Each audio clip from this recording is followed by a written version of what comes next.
જામનગરમાં કારના શોરૂમમાં તોડફોડનો બનાવ સીસીટીવીમાં કેદ થયો। હાપામાં કારના શોરૂમમાં મોડી રાત્રે બે શખ્સોએ આવી અને તોડફોડ કરી હતી। સિક્યુરિટી ઇન્ચાર્જના મતે નશાની હાલતમાં બાઇક પર આવેલા બે શખ્સોએ ગાડીની માંગણી કરી અને તોડફોડ કરી। રાત્રે આવેલા બંને શખ્સોએ સિક્યુરિટી ઇન્ચાર્જને કહ્યું કે અત્યારે જ મારે સ્કોર્પિયો કાર જોઈએ છે, આવું કહી સિક્યુરિટી ગાર્ડ સાથે માથાકૂટ કરી। આ બનાવ બાદ શોરૂમના મેનેજર અને સિક્યુરિટી ગાર્ડે પોલીસ ફરિયાદ કરી। તોડફોડ મામલે પોલીસે હરપાલસિંહ, મહિપતસિંહ જાડેજા અને મહાવીરસિંહ મુડુભા ઝાલા નામના બે શખ્સ સામે ફરિયાદ કરી।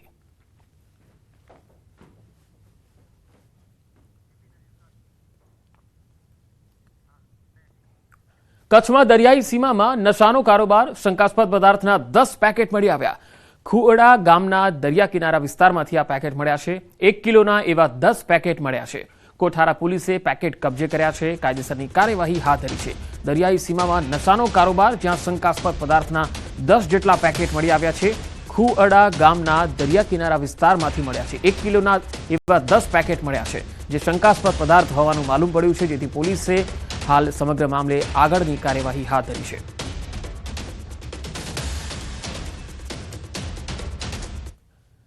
મોરબીમાં ખેડૂત મીટિંગનું આયોજન કરાયું। આ મીટિંગમાં ધારાસભ્ય તેમજ 3 બ્રાન્ચ કેનાલના કાર્યપાલક ઇજનેર અને ખેડૂતો ઉપસ્થિત રહ્યા। ખેડૂતોને ખરીફ પાક માટે સિંચાઈનું પાણી સમયસર નહીં મળતું હોવાની રજૂઆત થઈ। આ ઉપરાંત ખેડૂતોને મૂંઝવતા તમામ પ્રશ્નો પર ચર્ચા કરાઈ। સિંચાઈના પાણી અંગે ચર્ચા બાદ આગામી 31 મે સુધીમાં પાણી છોડવાનો નિર્ણય લેવાયો।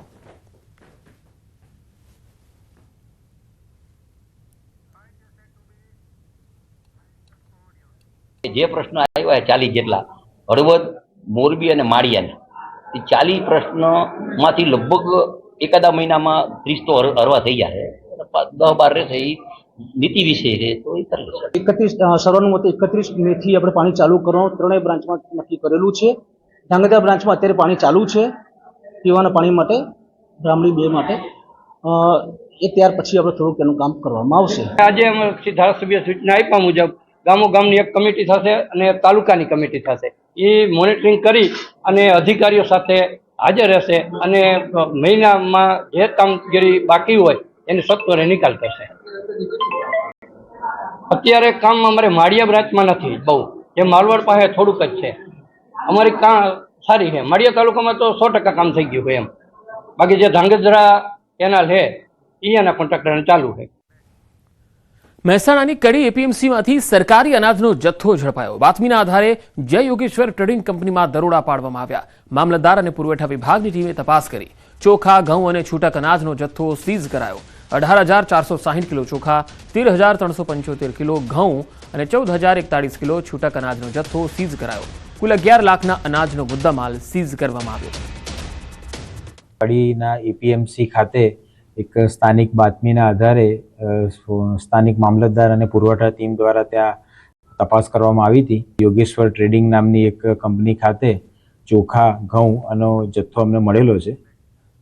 અંબાજીથી હડાદ તરફ જતા રસ્તા પર મોડી રાત્રે વિદેશી દારૂનો જથ્થો ઝડપાયો। સ્ટેટ મોનિટરિંગ સેલને મળેલી બાતમીના આધારે દારૂ ભરેલી સ્કોર્પિયો કાર ઝડપાઈ હતી। આ કારમાંથી 3,720 દારૂની બોટલ ઝડપાઈ, જેની કિંમત આશરે 9.56 લાખ રૂપિયા છે। પોલીસે કુલ રૂપિયા 19,56,000નો મુદ્દામાલ કબજે કરી આગળની કામગીરી હાથ ધરી। સ્કોર્પિયો કારનો ડ્રાઈવર જંગલમાંથી ભાગી ગયો।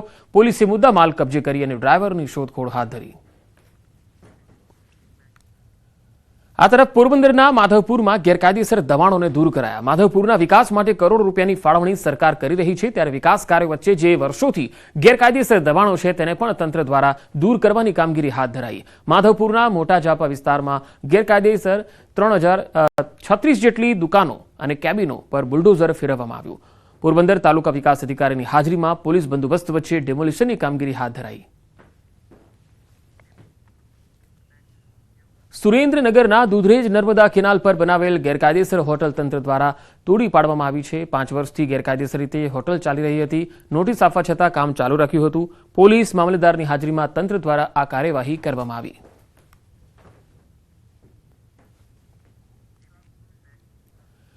છેલ્લા ઘણા સમયથી ગરમીનો પારો વધતા રોગચાળો પણ વધ્યો। સાબરકાંઠામાં ઉનાળામાં રોગચાળો વકર્યો છે। હિંમતનગરની સિવિલ હોસ્પિટલમાં દર્દીઓની કતારો લાગી। દરરોજ સરેરાશ 1,000થી 1,200 દર્દીઓ નોંધાઈ રહ્યા છે। ખાસ તો ઝાડા ઉલટી, તાવ સહિત ગરમીને કારણે થતા રોગોના કેસ નોંધાઈ રહ્યા છે।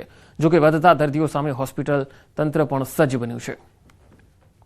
અગાઉની જે ઓપીડી હતી તેના કરતાં હાલમાં દર્દીઓની સંખ્યાબળમાં થોડોક વધારો જોવા મળ્યો છે. હાલમાં 15 દિવસથી 2 થી 3 હજાર દર્દીઓ વધારે પડતે જોવા મળે છે. હાલમાં ગરમીઓમાં દર્દીઓમાં લૂ લાગવાના, અશક્તિના, ઝાડા ઉલટીના વગેરેના મેડિકલના લગતા કેસોમાં હાલ વધારો જોવા મળ્યો છે.